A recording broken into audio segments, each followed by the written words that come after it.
शांति क्रोध करने में मिलती है या शांत रहने में मिलती है? सुख क्रोध करने में मिलता है या शांत रहने में मिलता है? अरे बोलिए ना। दूसरों का नहीं, अपना। दूसरा जब करे तब तो गुस्सा आता ही आता है, लेकिन जब तुम्हें गुस्सा आ रहा है उस समय क्या तुम्हें अच्छा लग रहा है? आनंद आ रहा है? यदि तुम गुस्से में हो और कोई फ़ोटो कैमरा लेके तैयार की तुम्हारी फ़ोटो खींचना है, खिंचवाओगे? क्यों क्यों नहीं खिंचवाओगे? क्योंकि क्रोध के समय मन भी बिगड़ जाता है, वचन भी बिगड़ जाता है और काया भी बिगड़ जाती है। तीनों विकृत हो जाते हैं। यानी सुख क्रोध करने में नहीं मिलता। ये तो फाइनल। अरे बोलिए ना, फाइनल कि क्रोध करने में सुख नहीं मिलता है। इसका मतलब क्रोध नहीं करने में सुख मिलता है। क्रोध करने में सुख नहीं मिलता, क्रोध नहीं करने में सुख मिलता है। अब तो ये बात समझ में आई ना कि गुस्सा ना करो, शांत रहो, शांति से रहो तो अच्छा लगता है, हैं? ठीक है, चलो इतना तो समझ में आया। जब क्रोध सामने वाला निमित्त बना है क्रोध करने में, तो सामने वाले ने क्रोध कराया या तुमने क्रोध किया? अरे बोलिए ना। मान लो बेटा है, बेटे ने कुछ गड़बड़ कर दिया, पिताजी को क्रोध आ गया। पिताजी को क्रोध आ गया तो बेटे ने क्रोध कराया या पिताजी ने क्रोध किया? हम चाहें तो करें और हम चाहें तो ना करें। जो गड़बड़ बेटे ने करी है वो ही गड़बड़ यदि पड़ोसी करे तो हमें क्या करना? उसका लड़का वो जाने, हम कोई उसके ठेकेदार हैं क्या? हाँ, अपने बेटे के ठेकेदार हैं ना। और जहाँ ठेका ले लिया वहाँ मोह आ गया, और जहाँ मोह आया वहाँ क्रोध आ गया। जहाँ मोह आया वहाँ क्रोध आ गया। अब क्रोध किसने कराया? बेटे ने करवाया कि मोह ने करवाया? मोह ने करवाया। ठीक है। अब आप कहीं गए और आपका वहाँ सम्मान, मान लो शादी में गए किसी, और आप कंवर साहब हैं, वहाँ आप अपनी ससुराल गए। ठीक है। अब वहाँ पर आपका जितना सम्मान होना चाहिए था उतना नहीं हुआ। आपके साथ जैसे 3 बहनें हैं तो तीनों के कंवर साहब आए, तीनों आए। अब 3 में से 2 का तो कर दिया और 1 का नहीं किया। बोलिए ना, गुस्सा आएगा नहीं आएगा? कितना आएगा? चल अभी चल घर, अपनी पत्नी से कहेगा अभी वापस चल। वो कहेगी नहीं नहीं नहीं जाना, फिर तू यहीं रह जा। क्या कहेगा? तू यहीं रह जा, तुझे लेने नहीं आऊँगा मैं। अपने घर में रह, अपने मम्मी पापा के पास। देख कैसा अपमान किया है। क्रोध आएगा कि नहीं आएगा? अब क्रोध किसने करवाया? मान कषाय ने। अब क्रोध किसने करवाया? मान कषाय ने। यानी कि आत्मा, सेट क्यों नहीं हो रहा है? यानी कि आत्मा जो है दुखी किस कारण से है? क्रोध के कारण से, मान के कारण से, माया के कारण से और लोभ के कारण से। किस कारण से दुखी है? तो बात ये कही थी कि आत्मा की रक्षा करना, आत्मा की रक्षा करना। उसमें कहा जाता है शील बाढ़ नौ राख। शील बाढ़, बाढ़ नहीं जो नदी में आती वो बाढ़ नहीं, बाढ़, अड़ा, बाढ़। शील बाढ़ नौ राख, ब्रह्म भाव अंतर लखो। क्या किया है प्रभु ने?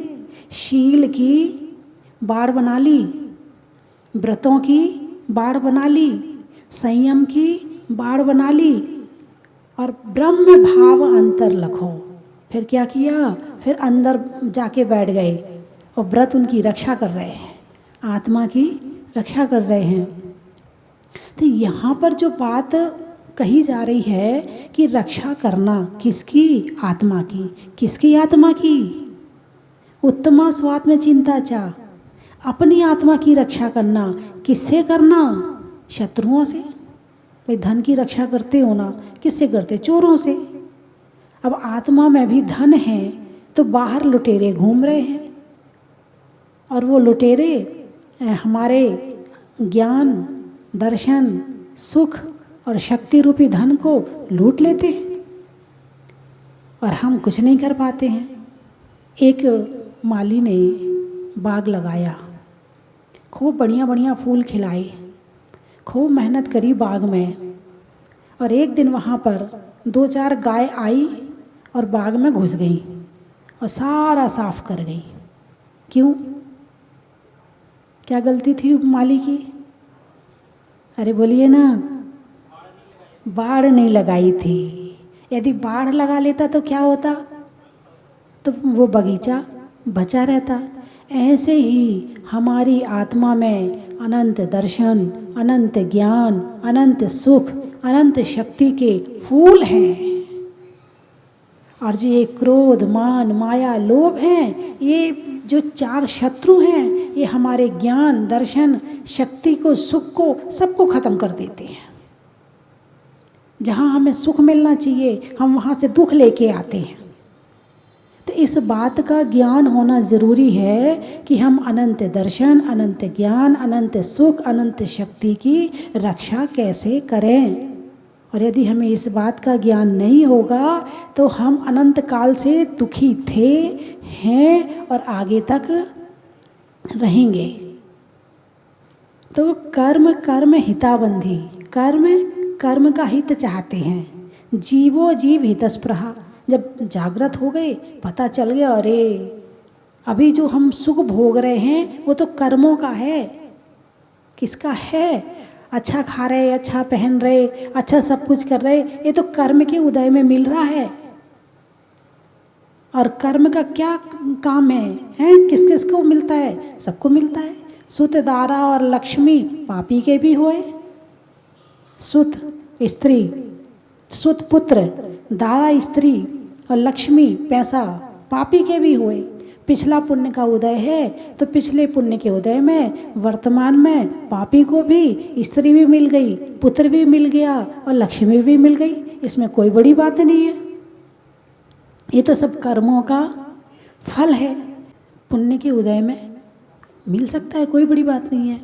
लेकिन जहाँ आत्मा की बात आती है, वो जब आत्मा की जान होती है, पहचान होती है, आत्मा को मानना शुरू करते हैं। अभी तक जो संसार से प्रेम करता है, जो पुद्गल से प्रेम करता है, वो बाहर के धन की रक्षा करता है। क्या कहा? जो पुद्गल से प्रेम करता है वो बाहर के धन की रक्षा करता है, और जो आत्मा से प्रेम करता है वो अपने अनंत ज्ञान, अनंत दर्शन, अनंत सुख, अपने अनंत शक्ति की रक्षा करता है बाहर के शत्रुओं से। और बाहर के सबसे बड़े शत्रु कौन से हैं मालूम है आपको? वो 4 ही तो हैं ही, ज़्यादा नहीं है गिनती के। आपके पास होंगे नहीं शायद, हैं क्या आपके पास भी? तो आपके पास भी हैं, सबके पास हैं। अच्छा, सही बात है। संसार है तो संसार में हैं, तो संसार में यही चीज़ तो कर रहे हैं। और कर क्या रहे हैं?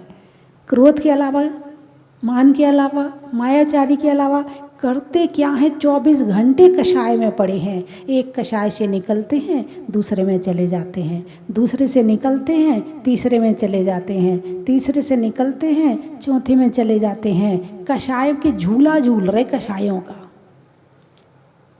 इन कषायों को मंद करने के लिए स्वाध्याय ही एक माध्यम है, ज्ञान ही एक माध्यम है। ज्ञान के द्वारा ही अनंत ज्ञान की प्राप्ति करनी है। लेकिन उस ज्ञान को अभी जहाँ लगा रहे हैं वहाँ से हटाना है, और जहाँ लगाना चाहिए वहाँ लगाना है। यदि हम सही जगह ज्ञान को लगा लेंगे, जैसे एक गाड़ी है, अब गाड़ी चल रही है, गाड़ी का काम चलने का है, गाड़ी के पास शक्ति है चलने की, लेकिन गाड़ी को तुम किस दिशा में चला रहे हो इस बात को देखना जरूरी है। जहाँ गाड़ी अभी पीछे चल रही है उसको सामने साइड चला लो। जो मन आज यहाँ वहाँ भाग रहा है उसको स्वाध्याय में लगा लो। जो मन लड़ने भिड़ने में लग रहा है उसे अच्छे विचारों में लगा लो। जो मन कषाय करवा रहा है उसको आप अपने अच्छे भावों से माला करवा लो, जाप करवा लो। बस चेंज ही तो करना, शरीर को चेंज नहीं करना। नहीं तो आप सोचोगे शरीर बड़ा खराब है, हैं? शरीर से नहीं करवाना, किससे करवाना है? भावों से। किससे करवाना है? मोक्ष किससे मिलेगा, शरीर से या भावों से? सुख किससे मिलेगा, शरीर से या भावों से? दुख किससे मिलता है, शरीर से या भावों से? हैं? शरीर से शरीर से मोह है इसलिए दुखी है, और शरीर से मोह ना हो तो दुख नहीं हो सकता है। अभी हम इतने निष्प्रय नहीं हो पाए हैं। आज ही मैं दिमाग में विचार चल रहे थे कि यहाँ जरा सा कष्ट होता है दिमाग वहाँ चला जाता है। वो स्थिति क्या होगी जब सुकौशल जी खड़े होंगे और व्याघ्री उनके पैर को खा रही थी। सुकुमाल खड़े होंगे और जो शियालनी है वो उनके तन को खा रही थी। यहाँ तो इतना सा होता है तो पता चलता हाँ दुख रहा है, और वहाँ पर इतना बड़ा कष्ट था उसके बाद भी वो ध्यान में लीन रहे। यानी दुख कहाँ से आता है? जहाँ से मोह होता है। शरीर भी दुख दे रहा है, लेकिन कब तक देगा? जब तक शरीर से मोह है। अब उस प्रकार का सहनन भी चाहिए सहन करने के लिए। कहाँ असंप्राप्ता श्रीपाटिका सहनन और कहाँ वज्रसम नाराज सहनन। उस सहनन में सहन शक्ति थी और आज के सहनन में सहन शक्ति भी नहीं है। तो कर्म कर्म हिताबंधी जीव जीवो जीवो जीव हितस्पृहा। जीव जीव का हित चाहता है, वह जागृत हो जाए एक बार जागृत होने के बाद तो फिर लगता अरे चलो छोड़ो ना, काय को गुस्सा करना है, अरे छोड़ो ना, काय को इतना इकट्ठा करना है सामान। जितना इकट्ठा करेंगे उतना विकल्प रहेगा। जिसका जितना छोटा घर होता है, झाड़ू उतने छोटे घर में लगानी पड़ती है। कितने घर में लगानी पड़ेगी? जितना छोटा घर होगा। अभी छोटा घर है तो फालतू सामान भी नहीं खरीदते। अरे घर में रखने को जगह तो है ही नहीं है, क्या खरीदना है? उतना भागना भी नहीं पड़ता। एक कमरे से दूसरे में, दूसरे तीसरे में, इतने ही घर है तो उतना भागना भी नहीं पड़ता। और जिसका घर बहुत बड़ा हो गया है फिर क्या? फिर झाड़ू भी उतने ही बड़े घर में लगाओ, फिर पोंछा भी उतने ही बड़े घर में लगाओ, फिर और खाली जगह पड़ी है तो लॉन भी बनाओ। फिर जगह इतनी बड़ी है तो सजाने के लिए फिर दुनिया भर के सामान भी खरीद के लाओ। फिर इतने बड़े घर में अकेले अच्छा नहीं लगता है तो रिश्तेदारों को बुलाओ कि ज़रा थोड़ा सी रौनक हो जाएगी हमारे घर में भी, तो रिश्तेदारों को बुलाओ। जितना बड़ा घर होगा उतना फैलान होगा। ऐसे ही ये मन जितना ज़्यादा विचार बाहर के करेगा उतना ज़्यादा बाहर का इकट्ठा करके लाएगा, और जितना बाहर का कम विचार करेगा उतने विषय भोग के सामान भी, उतने विचार भी सब कम लेके आएगा। और जितना इकट्ठा करोगे फिर छोड़ना भी उतना पड़ेगा। जब वैराग आएगा तो छोड़ना तो पड़ेगा ना। तो फिर जितना इकट्ठा किया है उतना छोड़ना भी पड़ेगा। और धन क्या है? दुरज्जयना सुरक्षेणा नश्वरेणा धनादिना। धन कैसा है? पहले उसे मुश्किल से तो कमाया जाता है, खूब मेहनत करो तब कहीं तो वो आता है। फिर आ गया है तो सुरक्षा करने में टेंशन करो, रखें कहाँ? अब सरकार का इतना डर और उसके साथ में वो GST है और उसकी चिंता, और यदि चला भी जाए तो नश्वर नाश होने की चिंता। यानी इसकी तीनों स्थिति चिंता वाली हैं। अच्छे काम भी होते हैं, बहुधन बुराहु भला कहिए लीन पर उपकार सो।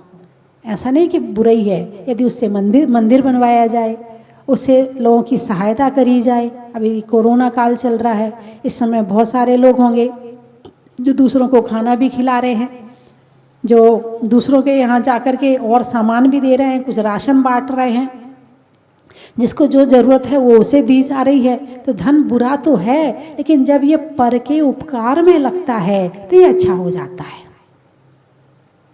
कर्म कर्म हिताबंधी जीवो जीव हितस्पृहा स्वासा प्रभाव भूयस्त्वे। अगली लाइन कौन सी है? स्वासा प्रभाव। यदि आत्मा का प्रभाव है, आत्मा जागृत है, तो उसका काम हो जाएगा। और यदि आत्मा सोई हुई है, शरीर जागृत है, औदैहिक भाव ज़्यादा तीव्र चल, अब यदि औदैहिक भाव ज़्यादा है तो उससे क्या होगा, फिर वो ज़्यादा प्रभाव दिखाएगा। अब मान लो आप घर में रह रहे, इस समय सब लोग अपने अपने घर में रह रहे हैं, ठीक है। अब उस समय एक कहता है चलो सब लोग इकट्ठे बैठ के भक्तांबर पढ़ते हैं, दूसरा कहता अच्छा मैं अपने मोबाइल में ज़रा व्हाट्सअप चला रहा हूँ, मैं नहीं पढ़ूँगा, या मैं गाने सुन रहा हूँ, या मैं सीरियल देख रहा हूँ, मुझे नहीं पढ़ना भक्तांबर। क्या भक्तांबर भक्तांबर लेके बैठ जाते हो?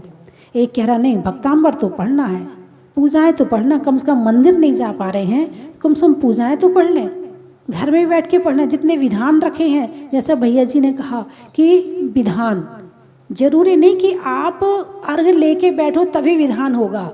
आपको यदि भाव हो रहे, आपके पास टाइम है, आपके घर में विधान रखे हैं, तो आप उन्हें बिना सामग्री के ऊपर की लाइनें लाइनें भी पढ़ सकते हैं। जैसे भजन पढ़ते कि नहीं पढ़ते हैं, बस भजन के रूप में आप पढ़ लें, आनंद आ जाएगा।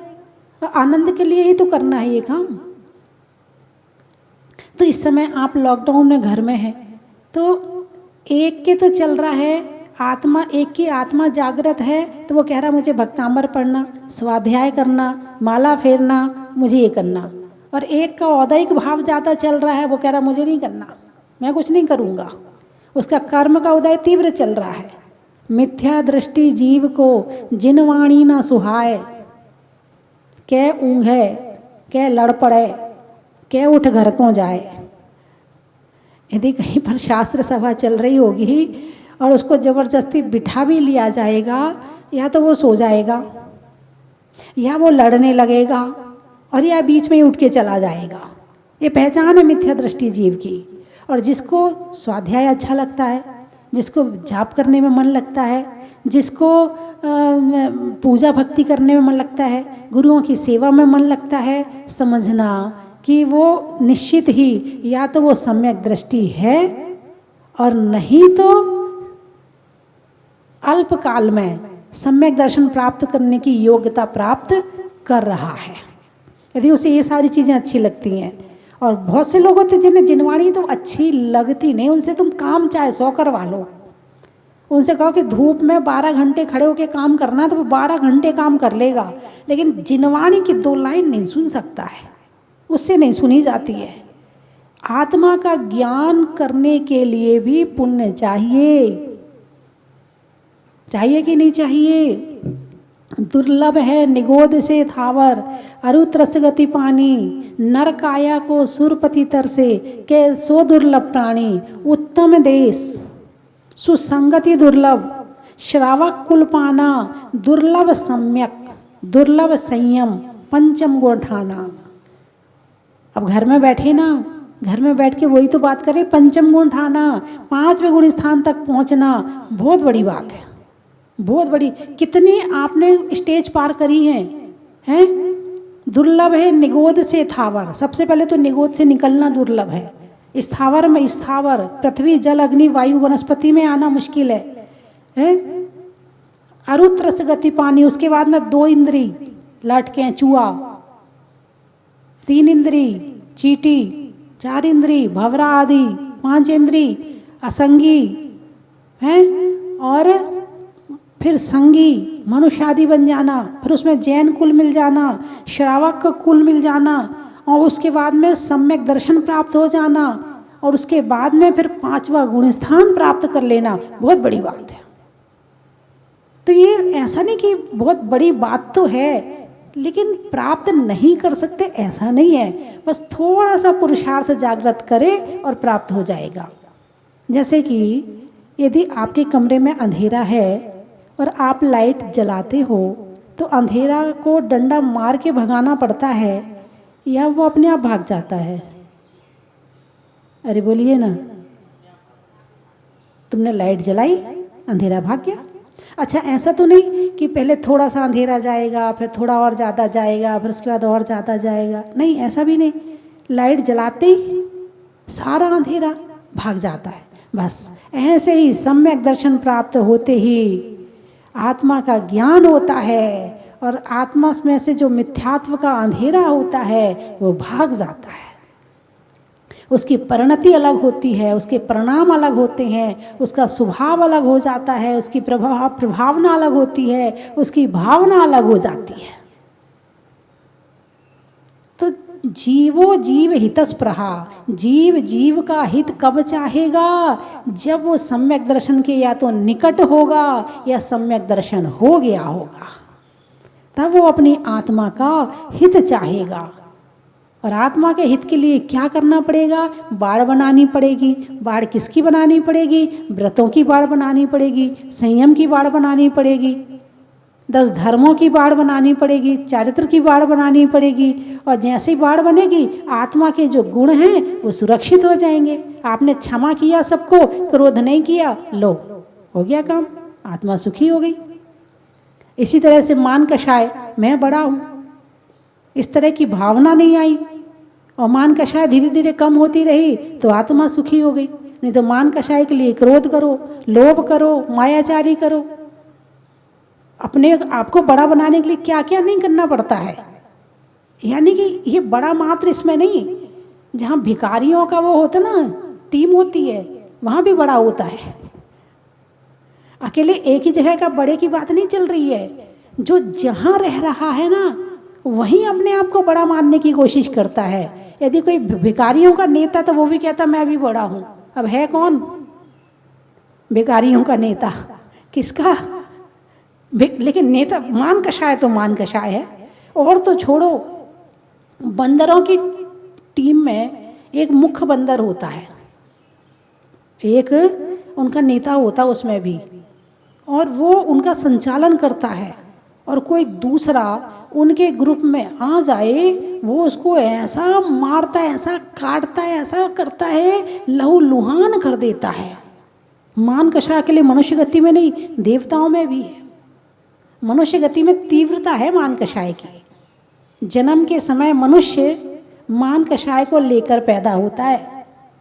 जब जन्म होता है तो प्रथम कषाय उसकी मान कषाय होती है मनुष्य की। नरक में जन्म होता है तो पहली कषाय कौन सी होती है? जन्म के समय क्रोध कषाय होती है। और जब त्रियंच में जाता है तो मायाचारी होती है। और जब देव में जन्म लेता है तो सबसे पहले उसकी लोभ कषाय होती है। ये मान कषाय लेकर पैदा हुआ है। क्या लेकर पैदा हुआ है? मान कषाय। इस मान कषाय को ढीला करना बड़ा मुश्किल काम है। घी को पिघलाना तो सरल है, मगर इस मान कषाय को पिघलाना बड़ा कठिन है। तो जीवो जीव हितस्पृहा, जब आत्मा जागृत होती है तो क्रोध से, मान से, माया से, लोभ से अपनी रक्षा करती है और स्वाध्याय करती है। स्वाध्याय के साथ पूजा पाठ, भक्ति, किसी तरह तपस्या, त्याग, संयम, किसी तरह से वो अपनी रक्षा, आत्मा की रक्षा करके अपने आप को आगे बढ़ाती है। जीवो जीव हितस्पृहा, जीव जीव का हित चाहता है। स्वास्वा प्रभाव भूयस्त्वे, जिसका प्रभाव होता है उसकी चल जाती है। इसके विषय में कल बताऊंगी। इसमें भी बहुत कुछ बताना है मुझे। ये प्रभाव वाला मामला भी बड़ा गड़बड़ वाला मामला है। इस प्रभाव में भी भाव गड़बड़ हो जाते हैं, है ना। चलिए, मैंने कहा था कल आपको मैं दोहा बनाना सिखाऊंगी। तो दोहा में सबसे पहले ये देख लें कि 4 चरण होते हैं। पहले और तीसरे चरण में 13-13 मात्राएं होती हैं। दूसरे और चौथे चरण में 11-11 मात्राएं होती हैं।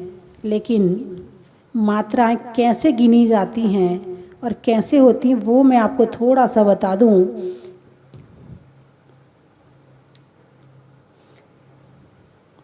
छोटी की मात्रा को 1 गिनते हैं, बड़ी की मात्रा को 2 गिनते हैं, और जिस अक्षर पर कोई मात्रा नहीं है उसको 1 गिनते हैं। ठीक है, आई समझ में।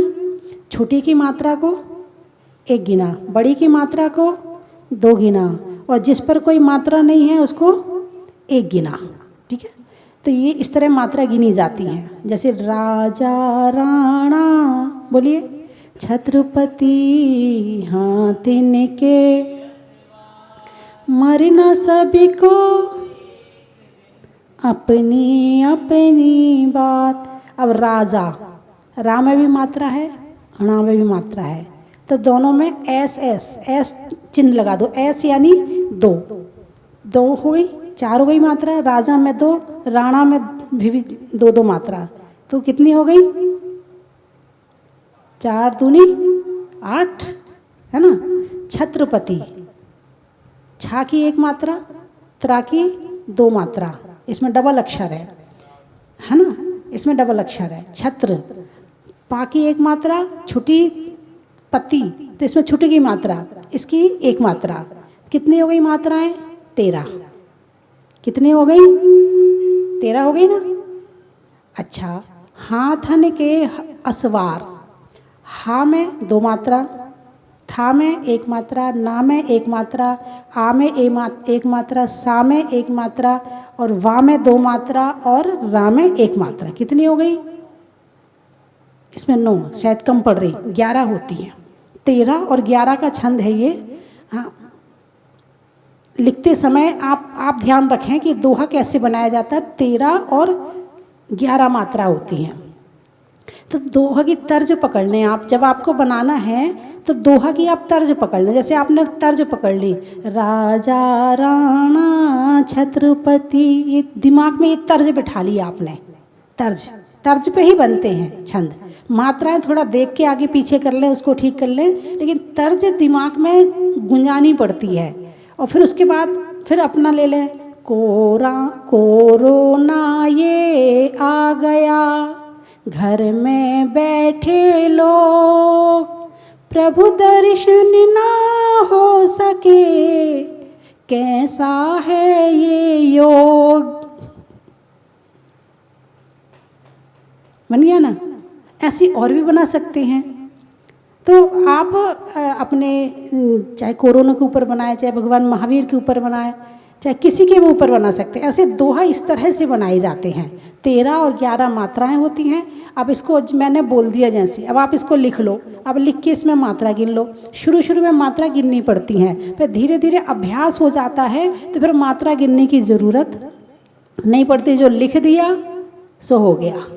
तो शुरुआत में आप तर्ज पकड़ लें। ऐसे दोहा कम से कम आपको 5 दोहे बनाना है। कितने दोहे बनाना है? 5। बड़े आराम से बनेंगे। आप कॉपी पेन लेके बैठे तो सही, देखो कैसे नहीं बनते हैं। आप रविंद्र जैन को देखो, आंखें थी रविंद्र जैन की, सम्राट, संगीत सम्राट बन गया। सम्राट, इतनी बड़ी उपाधि प्राप्त कर ली कैसे, जबकि आंख भी नहीं थी। और उनके भजन ये आंख वाले सुनते हैं। आपके पास तो आंखें हैं, लिख सकते हो आप। तो ऐसे प्रेरणा स्रोत सम्राट रविंद्र जैन को उनको मान करके, और जब वो लिख सकते तो हम क्यों नहीं लिख सकते हैं। ऐसे आप दोहा बनाना शुरू करें। और सम्राट रविंद्र जैन ने तो इतना कुछ लिखा है, इतना कुछ लिखा है कि आज भारत की समस्त जाति उनकी आवाज़ सुन रही है। आज भी वो भले नहीं है, समस्त जाति, चाहे मुस्लिम हो, चाहे हिंदू हो, चाहे कोई भी हो, सब सुन रहे हो उनकी आवाज़ को। और जैनों में तो इतने अच्छे अच्छे भजन कि शायद यदि मुझे कोई कहे कि भजन सुनना है तो मैं एक ही नाम बोलती हूँ कि रविंद्र जैन के सुनना है बस। तो ऐसे आप शुरुआत तो करो। भले आप उतना ऊपर नहीं उठोगे, कुछ तो बनोगे। अभ्यास तो शुरू करना पड़ेगा। गांव में अमरोहा का, नाश्ते में पोहा का, और बनाने में दोहा का। चेहरे पर नैन का, बोलने में बैन का, और संगीत सम्राट रविंद्र जैन का। अनाज में दाने का, इनाम में पाने का, और आपके द्वारा 5 दोहा बनाने का। बोलिए 24वें भगवान की।